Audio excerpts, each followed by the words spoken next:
Assalamualaikum, hello everyone. Hari ini kita akan membahas materi mengenai naskah akademik.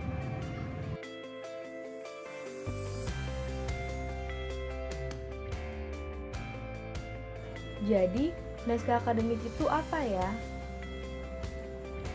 Naskah akademik itu adalah naskah hasil penelitian atau pengkajian hukum dan hasil penelitian lainnya terhadap suatu masalah tertentu yang dapat dipertanggungjawabkan secara ilmiah mengenai pengaturan masalah tersebut dalam suatu rancangan undang-undang, rancangan peraturan daerah provinsi, atau peraturan daerah kabupaten atau kota sebagai solusi terhadap permasalahan dan kebutuhan hukum masyarakat.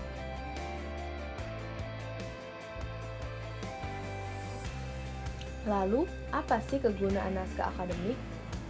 Yaitu sebagai konsep awal yang memuat gagasan tentang dasar pemikiran perlunya disusun suatu rancangan peraturan perundang-undangan, azas-azas hukum, ruang lingkup, dan materi muatan peraturan perundang-undangan yang dimaksud. Dan sebagai bahan dasar bagi pembentuk peraturan dalam menyusun peraturan perundang-undangan.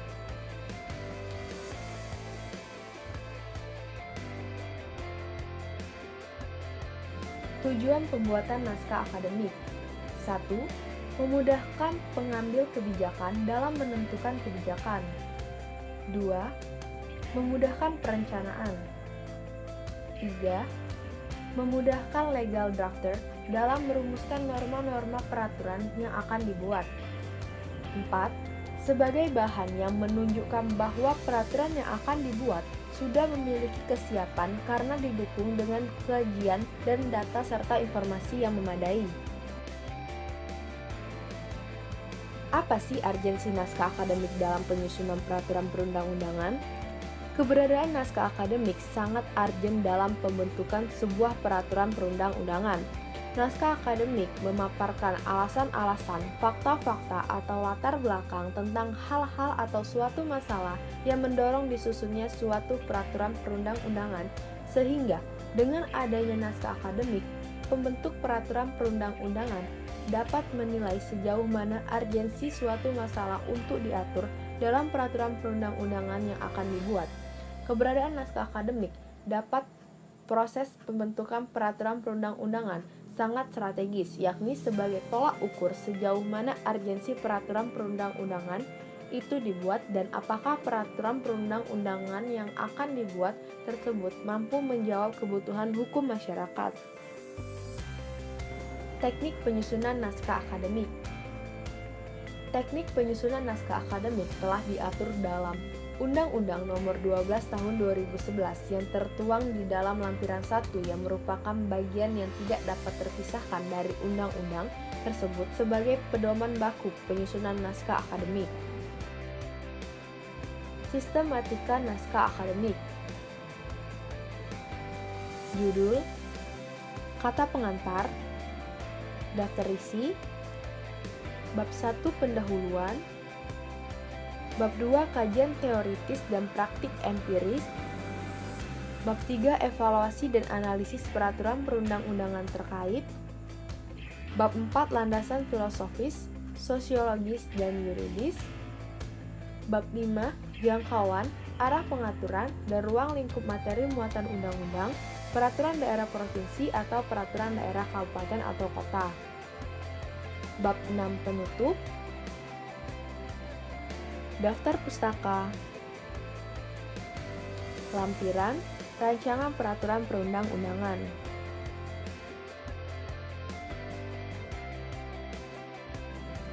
Penjelasan bab 1 pendahuluan berisi latar belakang. Latar belakang memuat pemikiran dan alasan-alasan perlunya penyusunan naskah akademik sebagai acuan pembentukan rancangan undang-undang atau rancangan peraturan daerah tertentu. Identifikasi masalah. Pada dasarnya, identifikasi masalah dalam suatu naskah akademik mencakup 4 pokok masalah, yaitu sebagai berikut. 1. Permasalahan apa yang dihadapi dalam kehidupan berbangsa, bernegara, dan bermasyarakat, serta bagaimana permasalahan tersebut dapat diatasi. 2.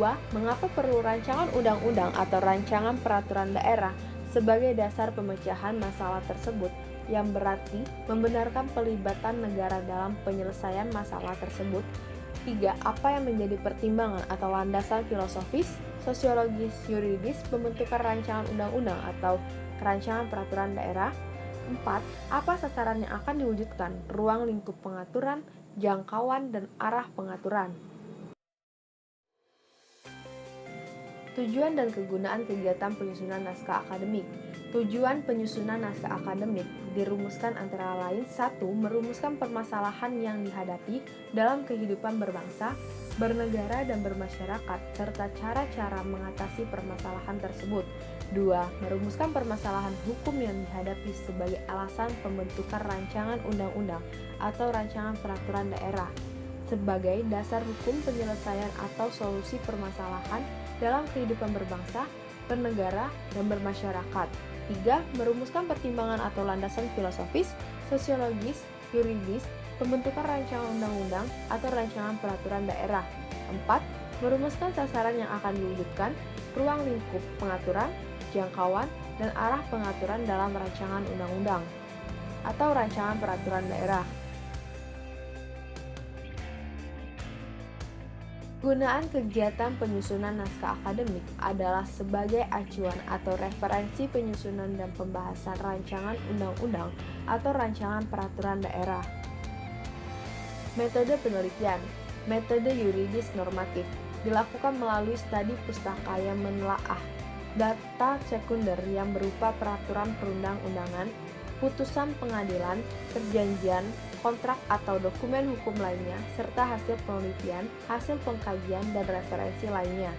Metode yuridis empiris atau penelitian sosial legal, yaitu penelitian yang diawali dengan penelitian normatif atau penelaah terhadap peraturan perundang-undangan yang dilanjutkan dengan observasi yang mendalam serta penyebarluasan kuesioner untuk mendapatkan data faktor hukum yang terkait dan yang berpengaruh terhadap peraturan perundang-undangan yang diteliti.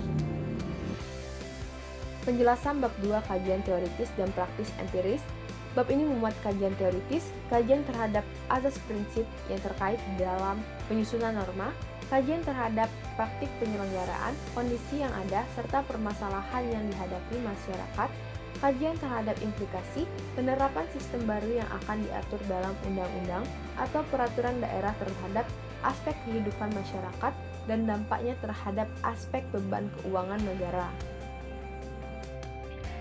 Penjelasan bab 3 evaluasi dan analisis peraturan perundang-undangan. Bab ini memuat hasil kajian terhadap peraturan perundang-undangan terkait yang memuat kondisi hukum yang ada, keterkaitan undang-undang dan peraturan daerah baru dengan peraturan perundang-undangan lainnya, harmonisasi secara vertikal dan horizontal, serta status peraturan perundang-undangan yang ada, termasuk peraturan perundang-undangan yang dicabut dan dinyatakan tidak berlaku, serta peraturan perundang-undangan yang masih tetap berlaku karena tidak bertentangan dengan undang-undang atau peraturan daerah yang baru. Penjelasan bab 4 landasan filosofis, sosiologis, dan yuridis. Landasan filosofis merupakan pertimbangan atau landasan yang menggambarkan bahwa peraturan yang dibentuk mempertimbangkan pandangan hidup, kesadaran, dan cita hukum. Landasan sosiologis merupakan pertimbangan atau landasan alasan yang menggambarkan bahwa peraturan yang dibentuk untuk memenuhi kebutuhan masyarakat dalam berbagai aspek. Landasan yuridis. Landasan yuridis merupakan pertimbangan atau alasan yang menggambarkan bahwa peraturan yang dibentuk untuk mengatasi permasalahan hukum atau mengisi kekosongan hukum dengan mempertimbangkan aturan yang telah ada, yang akan diubah, atau yang akan dicabut guna menjamin kepastian hukum dan rasa keadilan masyarakat. Penjelasan bab 5. Sebelum menguraikan ruang lingkup materi muatan, dirumuskan sasaran yang akan diwujudkan, arah dan jangkauan pengaturan. Selanjutnya mengenai ruang lingkup materi muatan undang-undang, Peraturan daerah provinsi atau peraturan daerah kabupaten atau kota pada dasarnya mencakup ketentuan umum memuat rumusan akademik mengenai pengertian istilah dan frasa, materi yang akan diatur, ketentuan sanksi, dan ketentuan peralihan.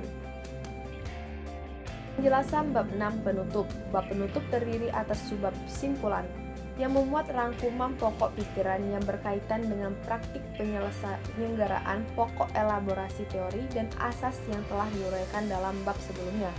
Saran memuat antara lain perlunya pemilihan substansi naskah akademik dalam suatu peraturan perundang-undangan atau peraturan perundang-undangan di bawahnya. Rekomendasi tentang skala prioritas penyusunan rancangan undang-undang atau rancangan peraturan daerah dalam program legislasi nasional atau program legislasi daerah. Kegiatan lain yang diperlukan untuk mendukung penyempurnaan penyusunan naskah akademik lebih lanjut. Daftar pustaka. Daftar pustaka memuat buku, peraturan perundang-undangan, dan jurnal yang menjadikan sumber bahan penyusunan naskah akademik. Penjelasan lampiran. Rancangan peraturan perundang-undangan.